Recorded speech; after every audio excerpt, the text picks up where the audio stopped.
Hello, everyone.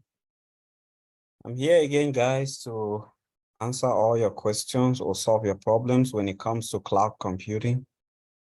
Today, we are going to be looking at identity and access management, which is one of the core services of AWS. And with IAM, guys, you can actually use it to, you can actually create IAM users.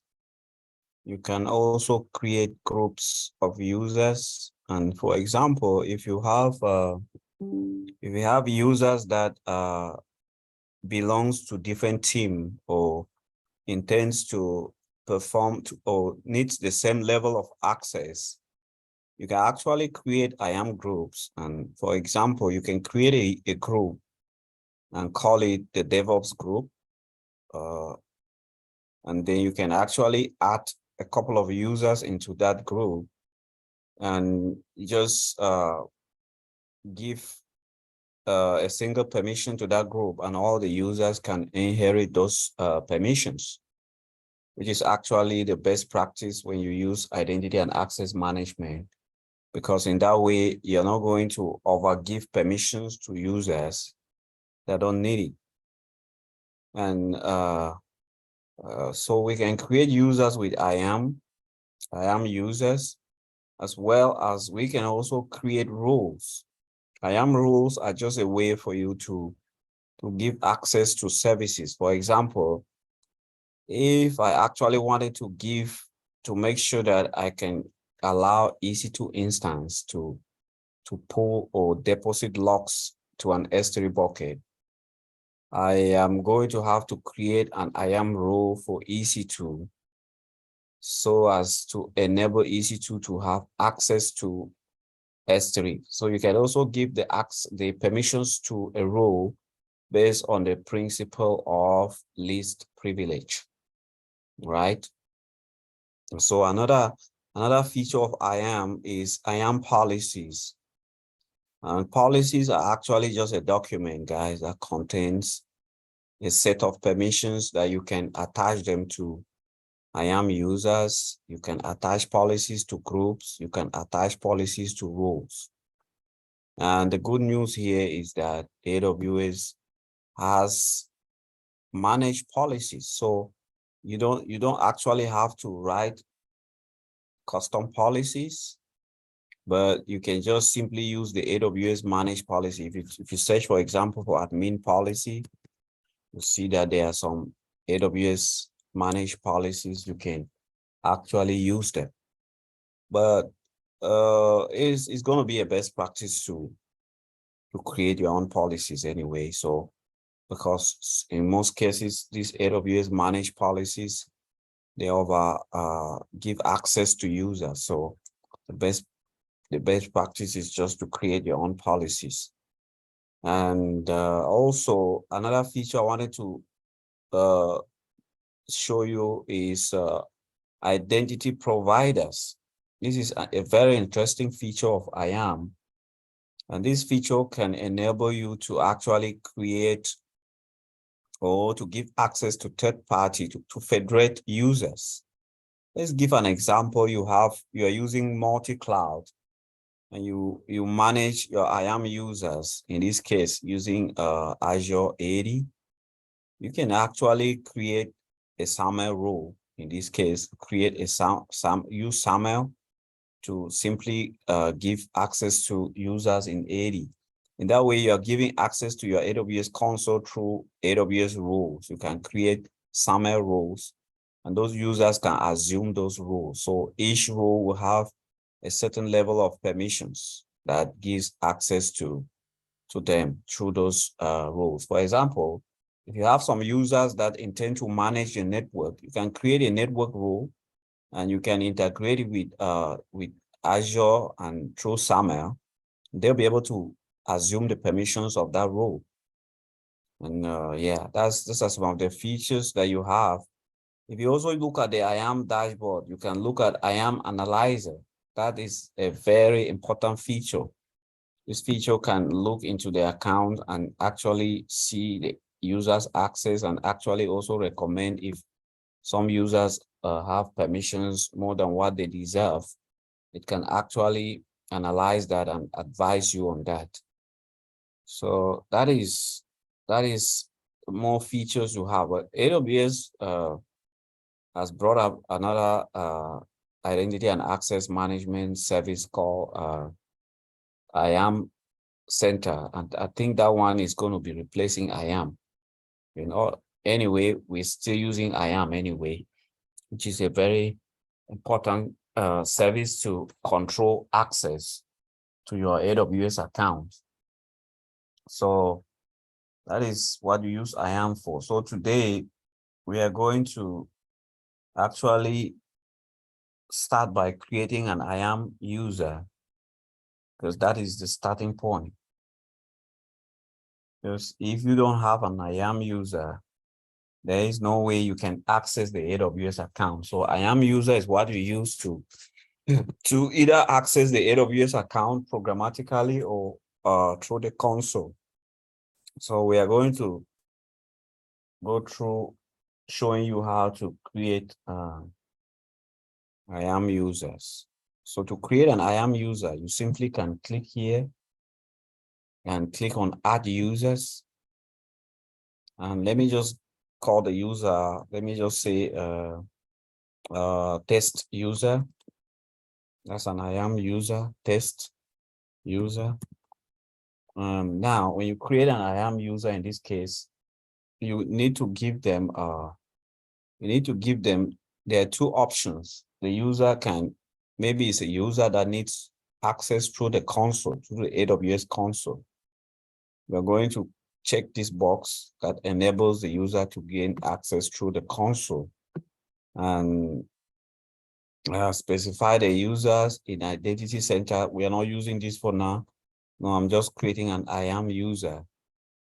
So we're going to look at, then our next video, we're going to look at IAM, Identity and Access Management Center, to see what that does. That's a new feature of IAM. That's a new way of giving access to AWS accounts that AWS just introduced.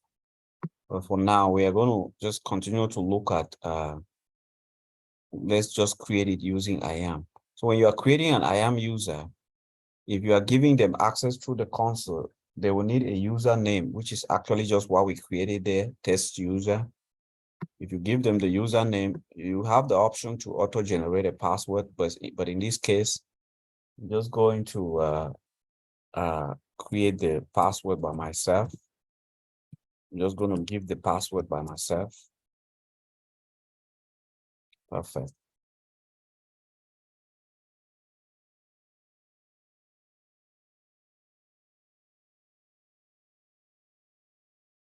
So if you're actually creating a user, guys, you can decide to custom the password, or you can auto-generate a password, since I'm just testing it. And look, this option very important also. User must create a new password. Now, actually, even if you are the identity and access management administrator, it's not the best practice to know a user's password, right? Because if you create a user and then you know their password, remember, you can log in. And if you log in and do anything in that account, CloudTrail is recording that as if the user is doing that, right? So as a best practice, always check this so that the user can create a new password at first login, right? But since this is just testing and on the account anyway, I will just uncheck that and go ahead and next. Now, when you create a user, you can add a user to a group. And if you add a user to a group, the user inherit the permissions associated with that group, right? Say, for example, if I'm creating an IAM user and this group already have access to EC2, if I add the user to this group, then the user also will have access to EC2, right? Or you can even copy permissions from other groups or other members, right? That's another option. If you already have, like, for example, I have this user, I can copy the permissions that this user have to this new user, right? Or I can also just attach permissions directly to that user. So how do you go about it? Just search permissions. Let me just give this user administrator access. Now, something you should take note of, guys. When you give a user administrator access, look, the user has access to everything.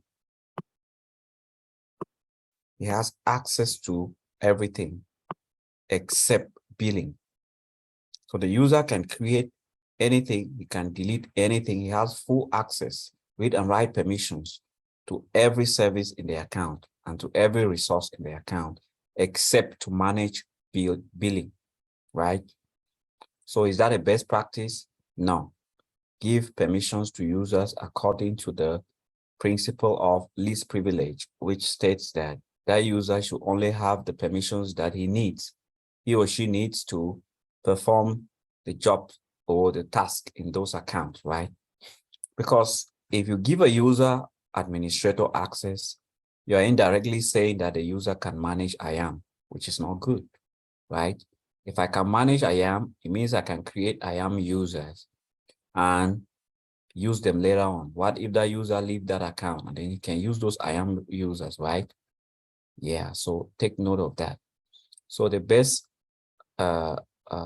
privilege, the best practice is use the principle of least privilege to give permissions to users. So that's it. So what we're going to do is, if you actually open this policy, if you actually expand it right here, you see that it has access, resource, access to everything. It's allowed to access everything except billing. But there's something interesting, permission boundary. You can put a permission boundary that actually allows everything except IAM. So you can add IAM, can add a permission boundary that stops that user from being able to access IAM. But he can access every other thing except billing and IAM. I'm going to do that in the next video, how we can do that. But for now, let's just directly attach these administrator permissions to this user.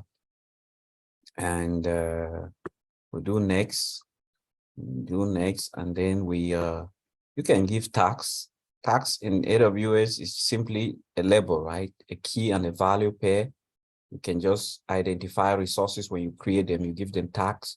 For example, if this user belongs to the development environment, maybe you can give a tag key like environment and then the value as development, right? So let's create the user. Now, because we give the user console access and programmatic access. Programmatic access simply means the user can actually create stuff using the CLI, the command line interface of AWS. So when you create a user and give them console access and programmatic access, it automatically generates the users, access keys for that user. And you can actually download the user file right here, right? So we can actually download the user file right here, the file that contains all the information this user will need to log into the AWS console. So those are ways you can go about it. Yeah, so we've created this user. It's called the test user. We can download, let's download this CSV file so we can use it to log into this user. So now I'm logging as a root user, and that's another thing, guys. Bad practice. The best practice is don't use the root user account to be logging in and working in your AWS environment. Because if that account is compromised, because the root user has all the permissions, including billing, even including changing the root user's account permissions. And if that happens, it means that he can compromise that account, and even you that owns the accounts, you won't be able to get access to it, right? So perfect. So we are going to see how we can log in as that user we just created. So let me, it's called test user. To do that, look, you will need the account ID. You need this account ID to log in. This is just basic. So if we sign out now as a root user and want to log in back, it gives us option: log in as a root user or log in as an IAM user. So we are logging in as an IAM user, and we need the account ID. That's the first thing, or the account alias. So when we do this, it's asking me for the IAM username. And remember, the username was test user, and the password. Yep, now we can log in. And when we log in as this user, you see, we have access to everything. Let me click on a few services because I gave the user administrator access. You see, I can create any resource. I have access to a couple of services. But guess what? There's something I don't have access to. And that thing is the billing. So if I go to billing, it will say you need permissions. So an administrator access or an administrator user, when you give administrator permissions to a user, that user has access to everything in the AWS account except billing. But a root user in an AWS account has access to everything, including billing. But it is not a good practice to be using the root account to perform actions. So what do we do as an administrator user? We can add billing as part of the permissions. So the user will be able to manage billing if he's the administrator of this account, right? Perfect. So there are a few AWS IAM best practices. And one of them is always use a strong password for users. Strong passwords are recommended. Also, use multi-factor authentication. And that actually gives you another layer of authentication so that you have an optional device to allow so as to confirm the login before it happens. And also use the principle of least privilege, which states that what gives only the permissions a user needs to perform their actions in an AWS account. Another best practice that we have is you should use groups. Use groups to give permissions to users. Don't give permissions to individual users because you might overgive permissions to a user that doesn't need it, right? So the best thing is use the principle of least privilege. Give only what they need, right? And another one which I've mentioned a couple of times is do not use the AWS root account to manage your resources. You only use the root account the first time you create the account. When you create the account, you use the root account to create a user that's going to serve as administrator in the account.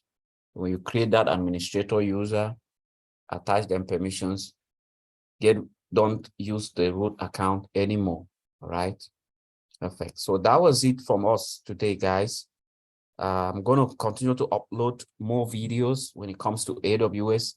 If you have a way, you can give us a comment below and recommend what you want us to work on. If you give us a service that you are not familiar with, we can help you out and do a video on that.